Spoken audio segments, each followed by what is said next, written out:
Joo, ja tää pohjasuunnitelma on tehty sillä tavalla, että tässä vaikuttaa olevan enemmän huumeita. Oikeesti onkaan. Ja Jukka Palmu. Alkovi on remontoitu ihan viimeisen päälle. Joten kierrelkää ja katselkaa kaakeleita. Entäs putket? Jäätelöä. Niin tosiaan ne putket. Mitenköhän ne Jaa, mutta tässähän meillä on juoppo, joka tuntee tämän taloyhtiön maitopurkeista. Meidän kellarissa. Onko tähän makuuhuoneeseen makkarasoppa? Ei tosiaan. Jos ei sitten joku älykääpiö taas laita 6 kiloa taskaa pönttöön. Joo, kaikenlaisia kuulee tapahtuva. Joo, mutta tämän taloyhtiön putket on kunnossa ja sperma vapaasti molempiin suuntiin. Ja moitteettomasti. Niin, tehän voitte testata sen tuolla toiletissa itse. Ja katsokaapa samalla homoja. Meidän kellarissa.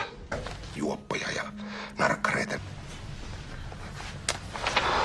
Homoja. Haluut sä turpaas? Maton tamppaaja. No se tän päivänä ei paljon innosta. Se oli kauhean kalliskin.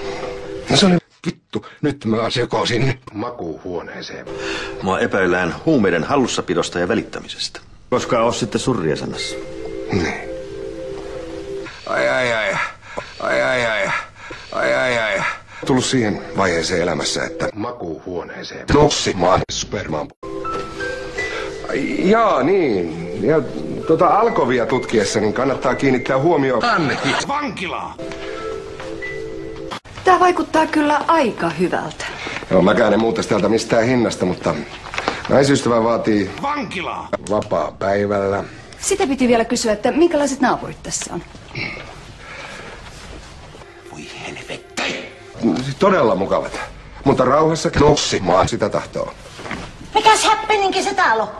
Oi kunta rakas, sun pitää pyytää Ossilta parempi tuoli. Vas. Täällä on terapiasta. Mä muutan Tanjan luo. Härttinen sen taika mulle taas. Terve meno!